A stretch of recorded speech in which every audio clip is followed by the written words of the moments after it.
Hello everyone, it's Vince signing again, and welcome back to Classic Pasta Critiques. As I mentioned in the previous video, today we'll be covering Pokemon Lost Silver. Before we begin, I would like to preface that I did previously read this story today.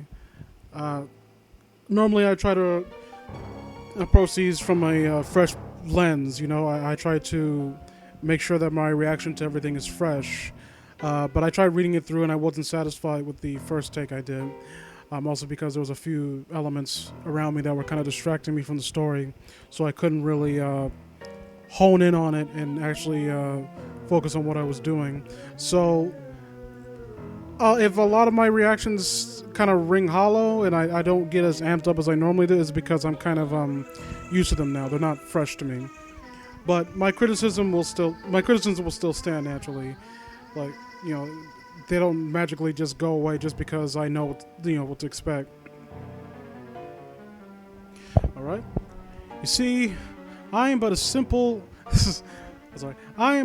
college student living alone in an apartment. Okay. I was very enthusiastic about the release of Pokemon Heart Gold and Soul Silver here in the States. I have purposely Okay, one thing, let me point this out right now.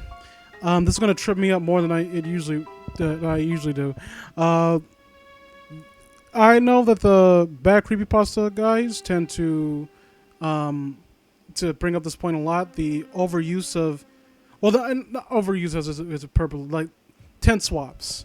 Many tent swaps in the story, and I think that was the first sign to me when I first read the story that it was a symptom of its time.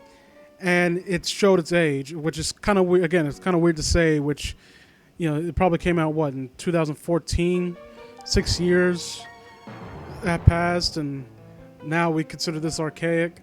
But I mean in the sense that, when it comes to quality standards, that this is what passed for an exceptional horror story when it came to Pokemon-related creepypasta.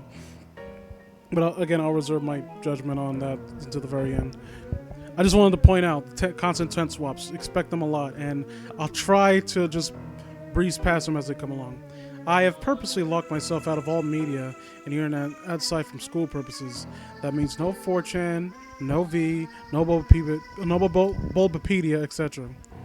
Like he's acting like some big, like some big sacrifice on his part. Like, as much as it hurts me, as much as it wounds me to my very core, and as much as I'm jonesing for it, I can't go on 4chan no matter what. As I was busy with the school year and being poor at the time, I wasn't able to buy Soul Silver is one word, by the way, in this story. I don't know why. I'm fairly certain that you're supposed to spell them separately. Soul Silver. And what would you get for Soul Silver? If you get Soul Silver, you don't get that awesome battle theme from for our gold when you fight Ho-Oh. I wasn't able to buy Soul Silver on his launch date. After my school year ended, I ordered Soul Silver on Amazon.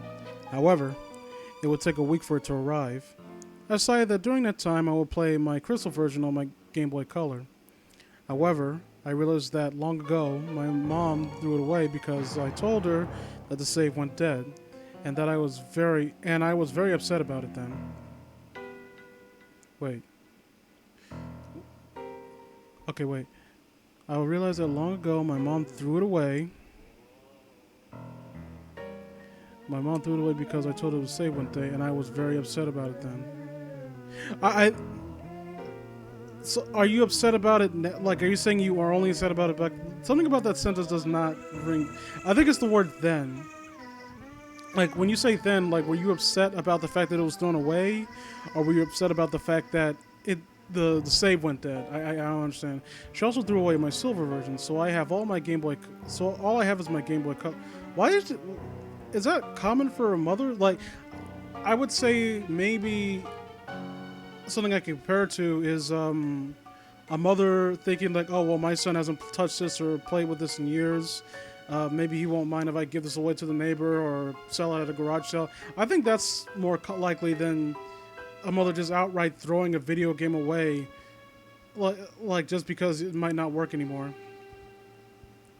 Maybe it's just me. It doesn't really make much sense to me. As such, I set out to GameStop and bought a used silver version, as it's the only Pokemon game left that they had that they have for the Game Boy Color. The only one as of that was the last Game Boy Color game ever to be sold at GameStop ever. Period. This guy bought the last one. Currently, $10, fairly cheap. I went home and I started it up for a nostalgia trip. However, there were things. That's where things started getting bizarre, and most likely the reason why you read this. The Game Freak logo started up as normal, but it just froze there. I thought the cart was just errored or something, so I turned it off and on. The same thing happened. I tried pressing A and start over and over, and all of the buttons. Eventually, you could have just said that you pressed all the buttons. See, like you didn't have to mention two specific ones, and then just like I pressed the rest too, whatever. Eventually, the logo vanished, and there was a black screen for about 5 minutes. Suddenly, rather than going to the usual menu, excuse me. I was already in the game. I was already in the game in a previous save file, which was odd, as I was expecting all these cards to have been wiped by the poor battery. Either way, I wasn't complaining, as I would have chosen the continue option to see what the previous guy did anyways. First off, I checked his trainer information. The name was just 3 dots, ellipses. He didn't have much originality. I checked his profile, and apparently he had 999 hours and 99... he had 999 hours put into the game. With all 16 badges, 99,999 Pokédollars, and all 251 Pokemon on the Pokédex. Seeing as he apparently had a Mew and Celebi logged also, I'm guessing that he either had used a Game Genie or was just a really hardcore Pokemon player back then. I checked his Pokemon to see what kind of badass team he had. He has. To my surprise, I saw 5 unknowns and a 6th Pokemon named Hurry. I'm thinking that this must be some cruel joke by the person who last played this game, but I decided to check out the profiles of these Pokemon anyway. As expected, there were different letters of the unknown, all level 5. I was a bit shaky with my unknown alphabet at the time, but I identified the word spelled out to believe. As for how are you shaky with unknown alphabet? Is literally like the easiest thing. Like, if anything, like maybe if this was like a fucking a Pokemon Emerald creepypasta and having to know how to read Braille that might trip you up. But this shit, I don't know why they named him her. Oh wait, sorry. As for the 6th Pokemon, it turned out to be Cyndaquil. Mind you, this is before there were individualized Pokemon icons. The Cyndaquil looked normal, but it was level 5 with only 1 HP left with only 2 attacks, Leer and Flash. I don't know why they named him Hurry, but at the time I just disregarded it. The most eerie thing was that, despite my volume being at max, none of the Pokemon had their usual cries, just pure silence. Having enough of the team, I closed it. I was parked at what appears to be a room inside Bellsprout Tower. However, for some reason, there were no NPCs around. Even more eerie is that the pillar, quote-unquote, in the middle didn't move at all, as if just leaning on its side. There was no music at all, and there was no exit or ladder. At least I thought there wasn't. I walked around for a few minutes, but I can't seem to find a way out. I love that. 10 swap in the same sentence. That's amazing. That's magical. That's beautiful. Immaculate. This was certainly not a room I've seen in the Bellsprout Tower before. I tried checking my items for an escape rope, but the bag was completely empty. There wasn't any wild Pokemon either. Finally, I managed to find a ladder, which turned out to be behind the pillar. The screen turned... One thing I noticed, and kind of a nitpick on my part, he refers to... Anyone played the original Pokemon games, the sprites, he refers to them as ladders constantly. I think, for the most part, except for when you're in, mountains, or, inside caves and whatnot, they're not stairs. They're not ladders or stairs. Yeah, that's a It's nerdy little pedantic nitpick on my part. I readily admit that. Eventually, I managed to find a ladder, which turned out to be behind the quote-unquote pillar. The screen turned black, and the music finally started playing. I had a sudden chill, as I recognized that melody I heard to be the theme that you hear when you listen to the radio in the Alps ruins where the unknown are at. I immediately realized that this wasn't a loading transition, but rather I was in a dark room and I would need to use flash. Before I took care of that, though, I immediately checked my Pokegear to change the radio to something more pleasant. But it turns out there's no radio card, or even a phone or time cards. There was only a map card, in which Gold, ellipses from earlier, but I will call him Gold from now on, was just walking in the midst of the black. I recall that Cyndaquil has flash. These 10 swaps are killing me inside. So I turned off my Pokegear and made Cyndaquil use flash. I didn't see any message saying, hurry, use flash, or anything like that. The room just became lit just like that. So I soon regretted it. The room was a chilling blood red with linear gray path heading south. The ladder I used to go up and down was not there at all. I had no choice but to head south. The screen got darker every 20 steps I made, until finally I made it to the end, which appears to be a sign.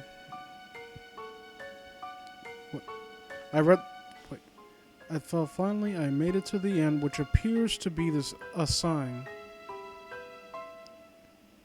That I made it to, what shouldn't it be something like I made it to the end and I saw that there was a sign there or something, whatever.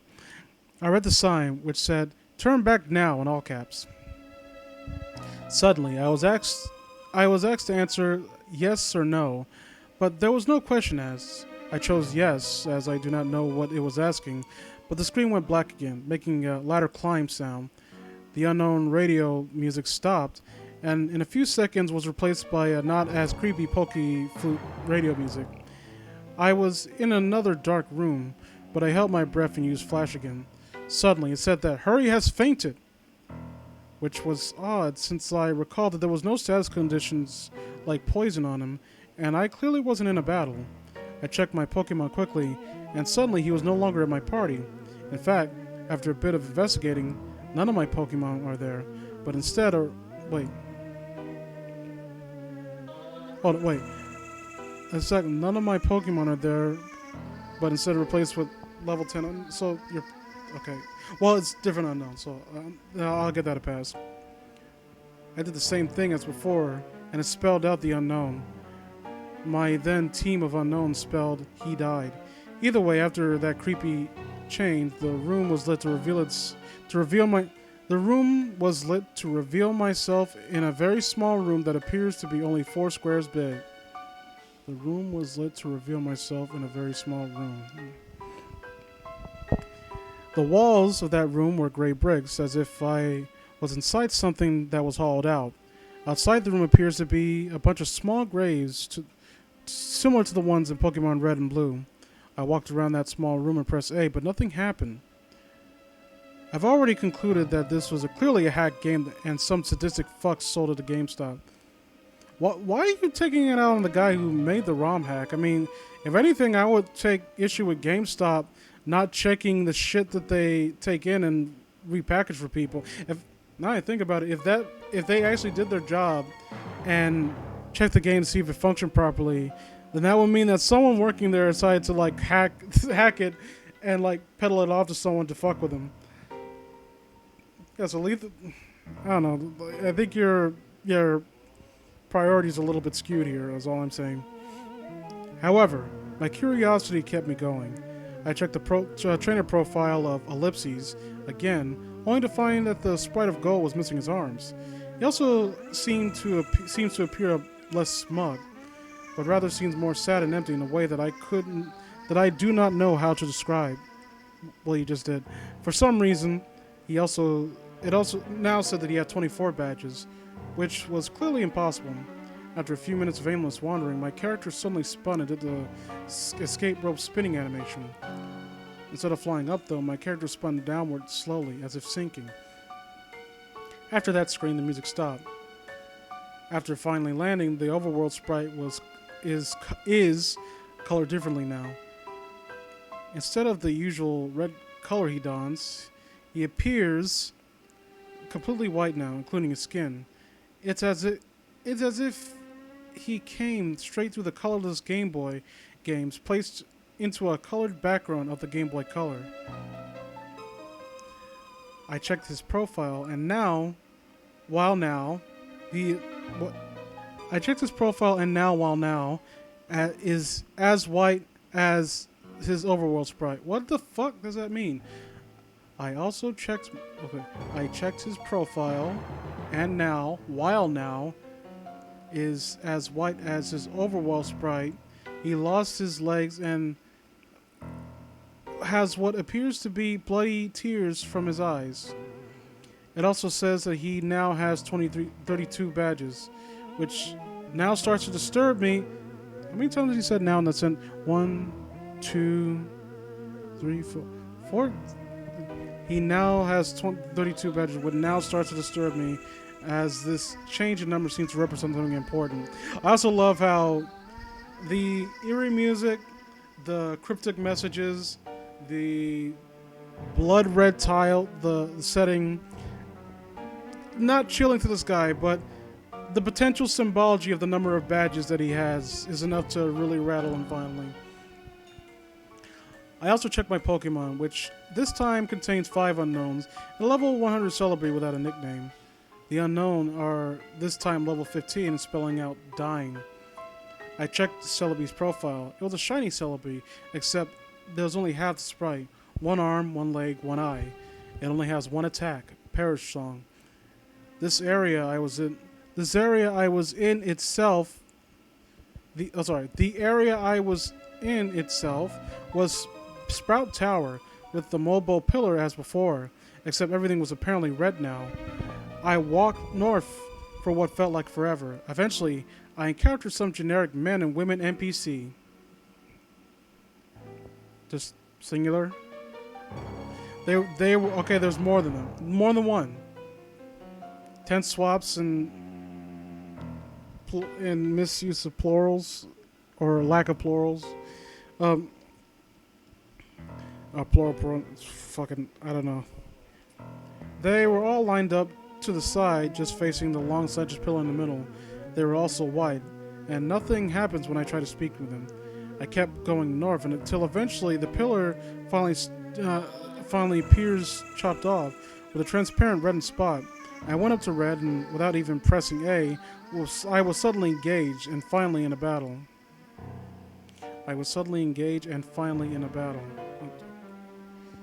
I mean, I get what you're saying there, but I think there was a better way of phrasing that.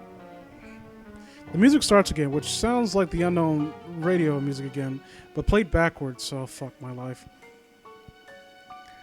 Gold's battle back sprite matches his front one with the bloody eyes, white skin, and lack of arms, while Red Sprite was the same as before in the Game Boy Color. Oh, sorry, what? In the GSC. What? GSC. What's that supposed to mean? Green. Did they? Hold on. I'm sure that means something. I just, for some reason, I'm not grasping. I'm hoping that it accidentally hit B instead of S. Or S instead of B. That would be very embarrassing. The text simply said, "Wants to battle," as if he has no name and must scream. And both of us have only 1 Pokemon each, which was weird because I swore I had 6 of the unknowns. Again, this narrator is kind of weird because he dips in and out of being aware of the situation he finds himself in, and he places a lot of weird emphasis on things that, in the long run, don't really matter. My shiny Celebi came out conveniently with half a sprite for the back sprite also. The shiny noise and animation was different, as the sounds made it sound like multiple screech attacks used consecutively. Red sent out a seemingly normal male Pikachu, except he is level 255 and the sprite seems sad and has tears in his eyes. Rather than the usual fight item Pokemon run menu, I was given only the option to use attacks. Since Celebi only has one, I choose it. Naturally, since Pikachu was level 255, he went first. Pikachu used Curse. After lowering it, well, not necessarily. That's not necessarily the case. I mean, maybe if you were fighting like a level 255, I don't know, a Shuckle, I think you'd still be guaranteed a hit with a level 100 Celebi. Just saying. Pikachu used Curse, lowering the speed and increasing other stats. I'm not even sure Pikachu could use Curse. Celebi used Perish Song. In 3 turns, both Pokemon get KO'd, not like I have a choice. At this point, it didn't even go back to the fight menu, as the battle just continued without me. Also note that there are no animations at all for some reason. Pikachu used Flail, which didn't do much damage despite his level, and boost as his health was max. Celebi used Perish Song. Nothing happens as it would already use. Pikachu used Frustration, which did a shit ton of damage, knocking Celebi down to less than 10 HP. Excuse me. Celebi used Pain Split, which surprised me as Celebi didn't even have that attack in the first place. Now Celebi and Pikachu have about 150 HP. Pikachu used Mean Look, not like that did anything. As expected, due to the effects of Perish Song, my Celebi fainted. Except in the text it said Celebi has died, and instead of the ordinary drop-off animation scream animation, I don't know how I read that backwards. The Celebi back sprite just vanished. For some reason, the Pikachu was still up even with Perish Song, and it didn't count as my loss. Pikachu used one more different attack beyond the 5 attack limit. Pikachu used Destiny Bomb. Afterward, it said Pikachu died with a slow fade-out animation. Apparently, I was a wiener, and the transparent red sprite showed up and said... At that point, I was just freaked out, as that transparent red sprite was suddenly beheaded, leaving nothing but his transparent body.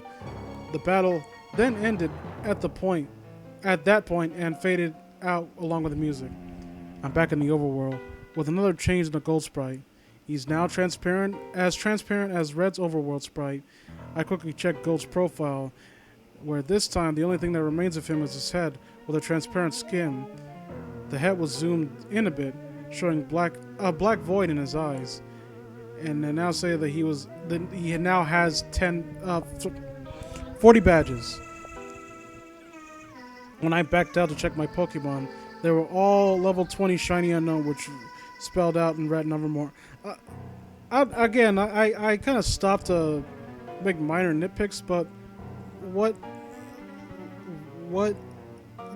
relevance does it have that they were? Why did you have to specify that they were Shiny Unknowns?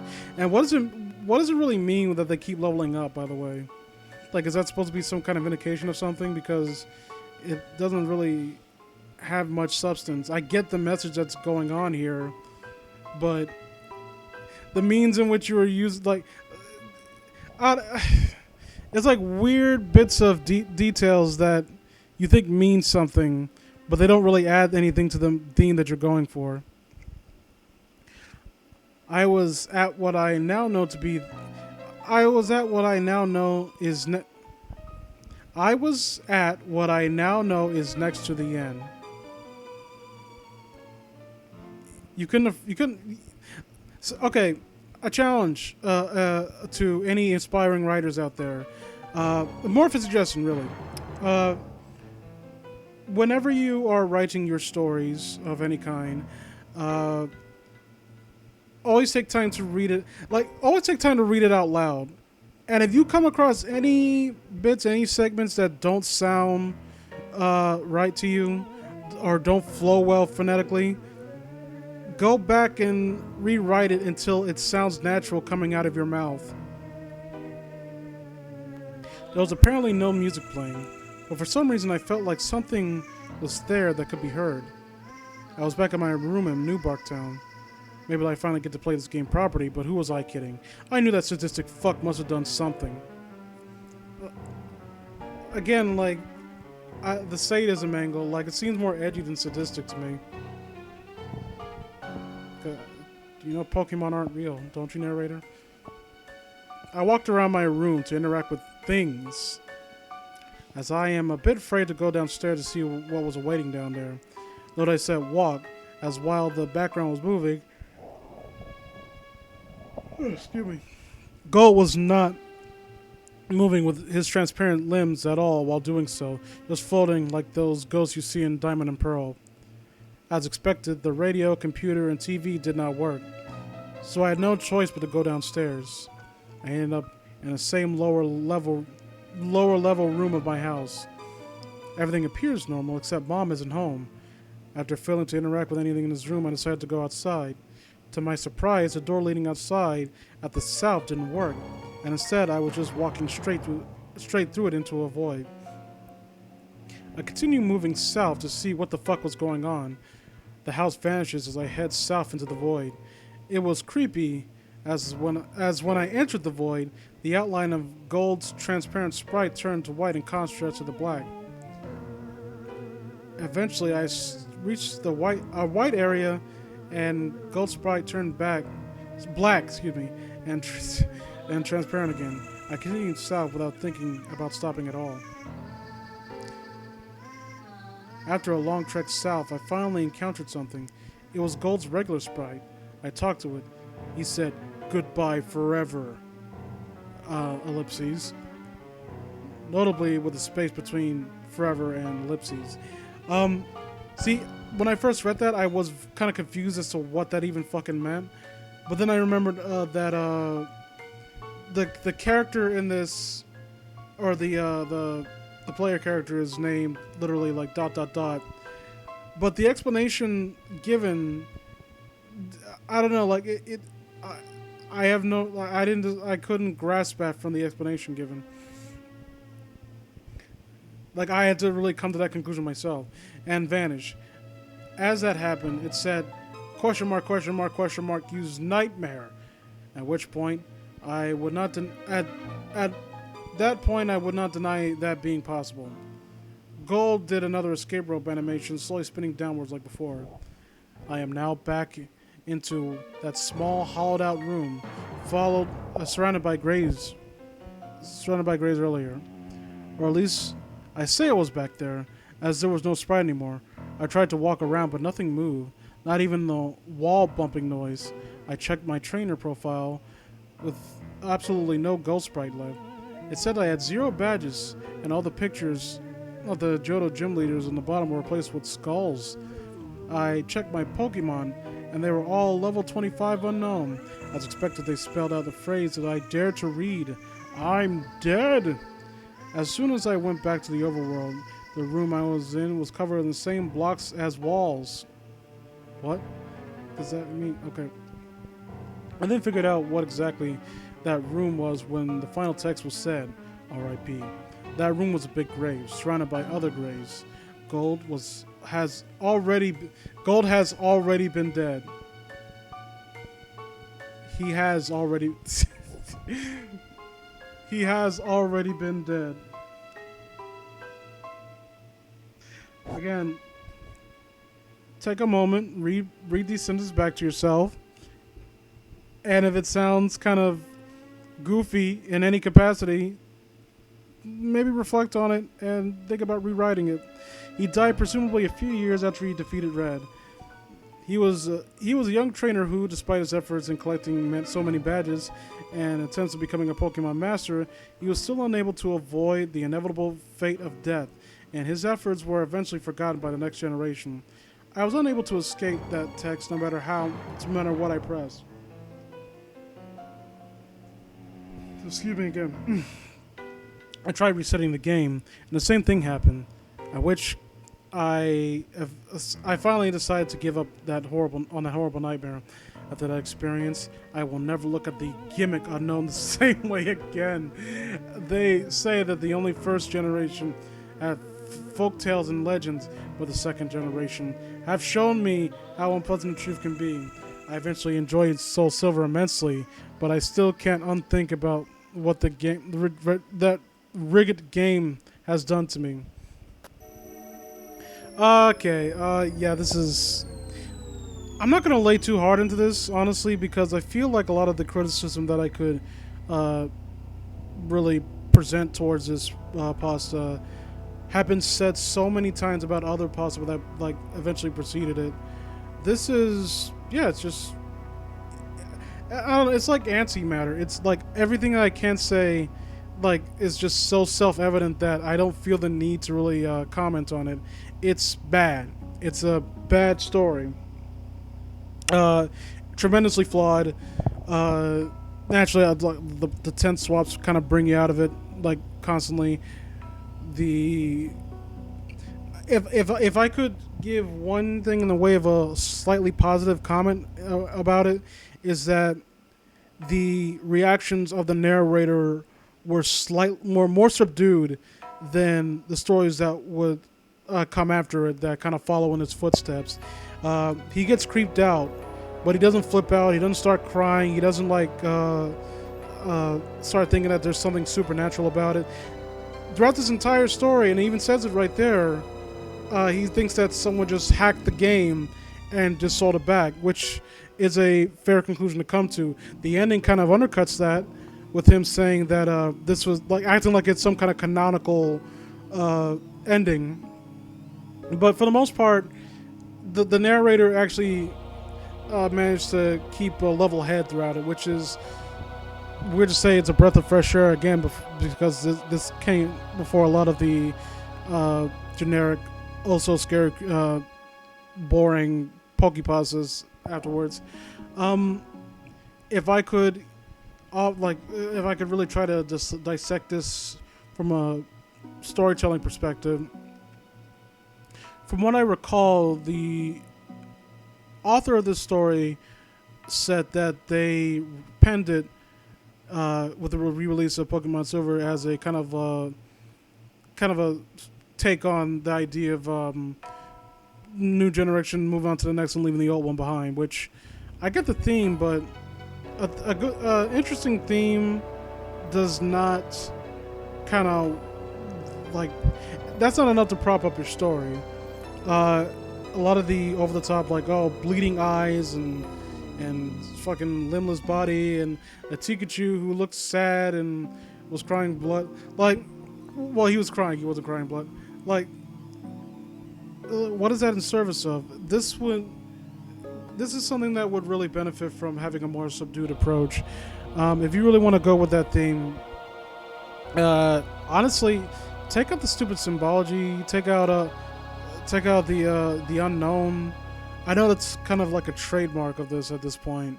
Like, everyone remembers the story for that, but I'll be honest, it doesn't really add anything to this. I don't know. Maybe I don't know. Maybe not taking out the unknown, because I think that is a. Now I think about it, I think the addition of the unknown, spelling out the cryptic messages, could make for a genuinely chilling moment where you're trying to like look things over. It's not really executed to its full potential here, because it's just saying what, spooky, scary messages. Maybe the story was a little bit longer, and a lot of the events that unfold were kind of drawn out and more subdued. Maybe it would be a little bit more interesting and more effective. And then you get to the moments where you look at the unknown and it's spelling out messages. When I think about this, I think about stories like Pokemon, not Pokemon, NES Godzilla, where before everything kind of went down, there's a lot of like weird, unsettling things going on within the game, and they don't seem to have a theme at first, and none of it seems to connect to one another, but it feels like it's like building up to something. And this story kind of starts out on the same kind of tepid pace. Again, if there's something I kind of do appreciate, it is that it doesn't go too overboard where with the horror element, in that it's not over the top, it's blunt, it's kind of, in fact, I would even say it's kind of lackadaisical with the approach to horror, which again it's kind of refreshing considering how every other Pokepasta after this one would like ramp things up to 100. Oh wait a minute, hold on. So I know I didn't read this at first because I already knew about the fan game, but it came out in early 2010. So yeah, I had no idea that this story was even that old. So that means it probably came out around 2010. That's yeah, it's a. I think this story is more than anything else a symptom of its time. It's kind of interesting. I've seen people play the game. It looks mildly interesting, but it's mostly just translating a poor story. Hold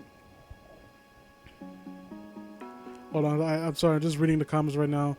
Emoji fan says best Pokepasta ever. There's absolutely no cliches, and I'm not gonna read the rest because there's a comment that comes right afterwards that says, in quotation marks, absolutely no cliches.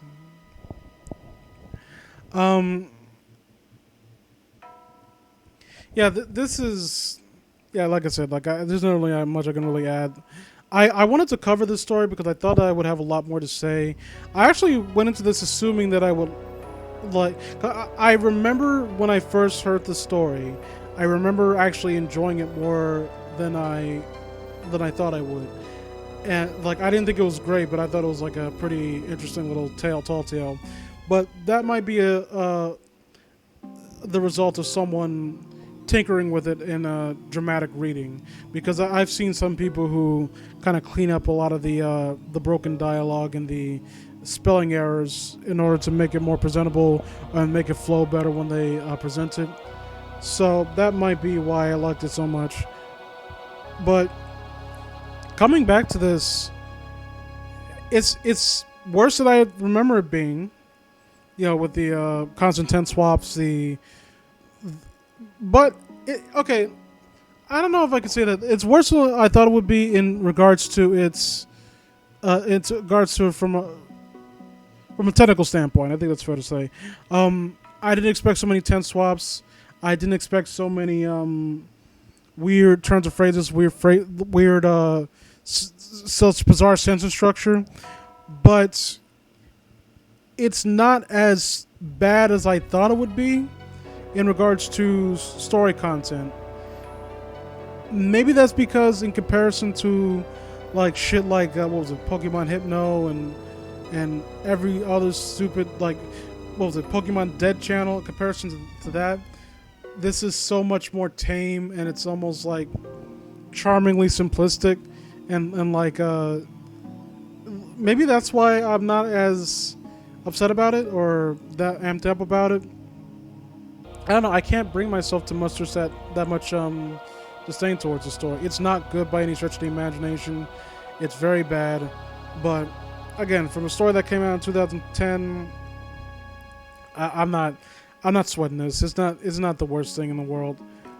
It's a matter of perspective. What precedes this story, it was all downhill from here. I'm talking about Pokemon related pastas.